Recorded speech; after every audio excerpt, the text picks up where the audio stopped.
じたままに進む自分で選んだこの道を思いまぶたこする夜に。同一张日元，游客觉得日本变便宜了，但日本人觉得自己的生活更难了。这里是 Simbiz， 我是儿童。小东西大时代，今天就从这张印着葛饰北斋名画的小钞票开始，看日元暴跌、昭和泡沫，还有日本物价背后越来越压抑的生活感。这张钞票在泡沫时代的东京能买到什么？在2026年的今天，1000日元，如果你走生活路线，在自动贩卖机1周里每天买罐黑咖啡，或者坐4次公交车，但5次可能就要掏硬币了。在超市刚好买2份07折扣的牛肉或者鱼肉。如果你走治愈路线，那就找个钱汤，洗个热水澡，加一瓶冰牛奶，兜里还剩个100日元。如果走上班族路线，在松屋点个牛肉饭套餐，外加一杯冰美式，可能刚好花完。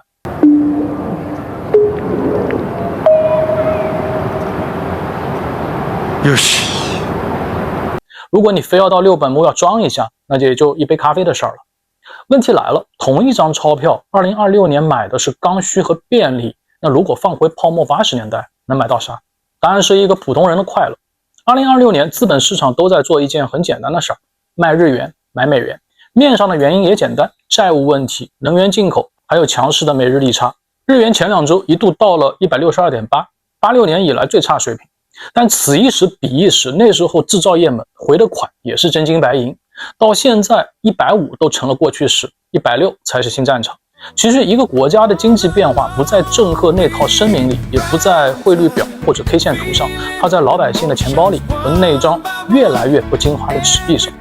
85年到89年，那时候东京所有人都觉得明天会更好，虽然这张1000日元既不能买房子买车子，也不能让你到银座去挥霍一晚上，但泡沫时代有趣的地方就是普通人兜里那张小钞票有一种莫名的快乐。在1985年，1000日元是把钥匙，它可以打开东京年轻人的心动周末。如果要约漂亮姑娘周末去湘南海岸兜兜风，你得去秋叶原电器街先买盒480日元的录音带，然后在电台里把山下达郎的最新单曲给录下来，然后去报摊买一本 City Boy 的圣经 Pop Eye 杂志里详细标注了最受欢迎的约会路线。买完这些，你兜里还剩个220日元，可能刚好够你在街角的自动贩卖机里拿2罐冰镇可口可乐。在美式流行文化席卷亚洲的年代，易拉罐拉开的那种喷气声就是最酷的年轻背景音。可口可乐其实在60年代就进入日本，但到了80年代它才变成年轻人的背景生活。1987年，可口可乐在日本拍了一支60秒的广告，整支广告没有什么复杂的剧情和推销，全是当时的生活碎片，但广告里的人全部都在笑，年轻人、上班族、朋友、恋人、擦肩而过的人，每个人都有一种自然明亮没有负担的表情，不像当下社交媒体的那种精修，也不是职场挤出来的那种假笑。你现在看这广告，隔着屏幕都可以感受到当时那种情绪，但在今天，年轻人已经习惯花1080日元的月费在 Spotify 建一张歌单，再也没有当年花2小时录盒磁带的心情了。一本 Pop Eye 也涨到了近1000日元，但谁还会有耐心去看杂志呢？很多饮料也涨了价，虽然日本停滞了几十年，这些涨的都不算多，但当年那套1000元的约会心态，在今天已经成了非常奢侈的复古情怀。1000块的确不是什么大钱，但它能让普通人短暂的摸到以自我为中心的生活感。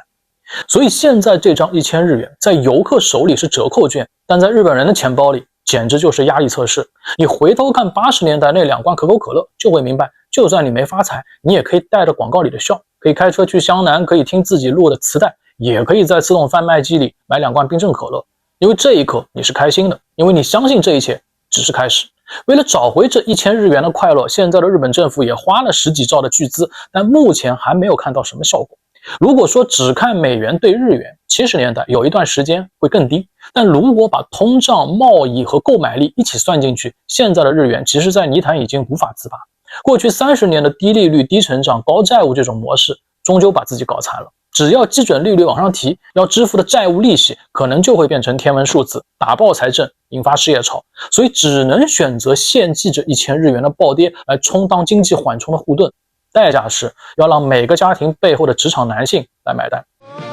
感じたままに進む自分で選んだこの道を思いまぶたこする夜にしがみついた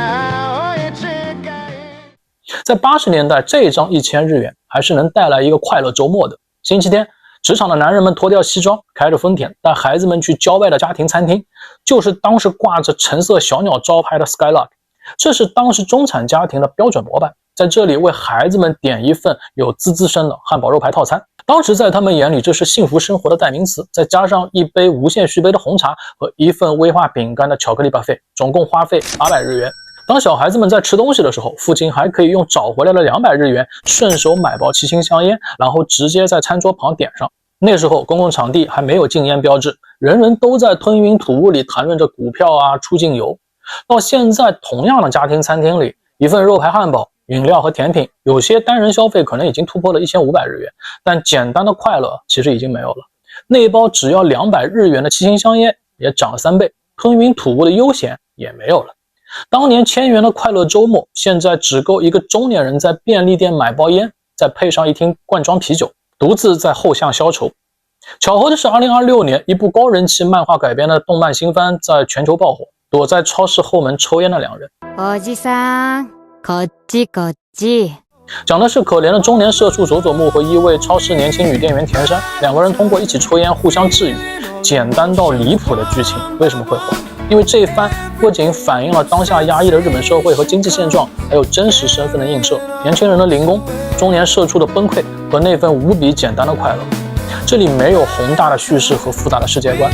所有的情绪都简单到有些微不足道。一支烟的时间，借火的瞬间，或是几句毫无营养的闲聊，纯粹的那种烟友关系。巧合的是，我在之前6本木车站吸烟时也发了一篇帖子，里面写道，烟友应该是最舒服的关系存在。在高压社会里，这种没有任何利益关系的弱社交，可能才是最奢侈的心理安慰。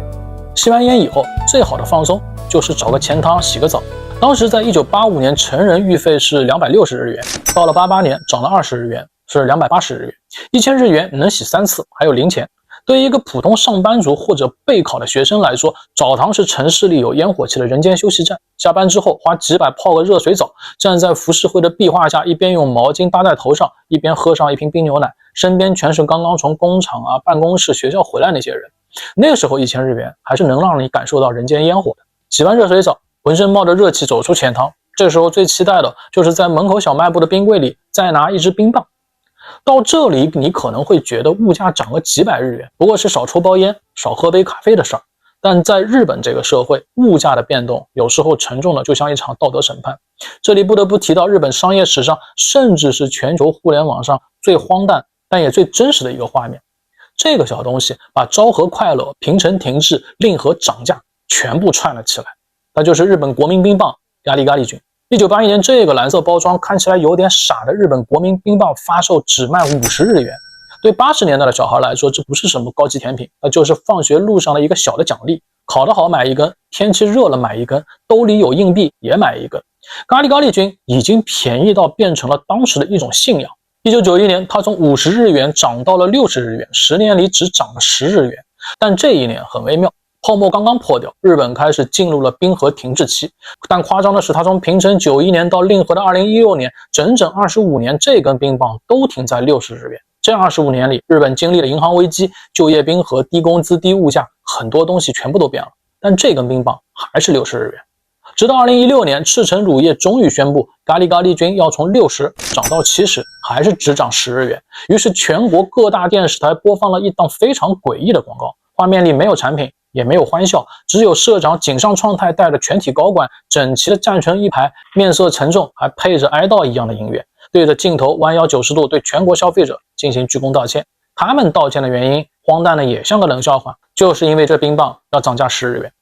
到了2024年，因为原材料的原因，这款冰淇淋又涨了10日元，然后这群可怜的日本中年人又在电视上给全国观众鞠了一次躬。这就是全球互联网上最著名的道歉冰淇淋事件。虽然有营业的成分，但其实那10日元可能是在本来就紧绷的普通人脖子上又多勒了一圈绳子。横跨几十年的咖喱咖喱君其实是一根插在日本经济里的温度计。那既然这根温度计测出来30年的冰凉，那日元的未来会不会退烧？现实可能比我们想象的还要骨感。日元的贬值是产业结构衰退的必然结果。在昭和时代，日本靠着半导体、家电和汽车称霸全球，全世界都在用美元买日本货，那是源源不断回到日本的真金白银。但今天只剩下汽车最后一个产业壁垒，而且这个壁垒也已经摇摇欲坠。同时还有新一代的数字化赤字，当人们在手机上刷一次 TikTok， 在亚马逊上买一件衣服，或者 Netflix 上追一部剧，或者续费 Spotify 的歌单，这些钱都不会留在日本，他们会通过云计算和平台瞬间变成美元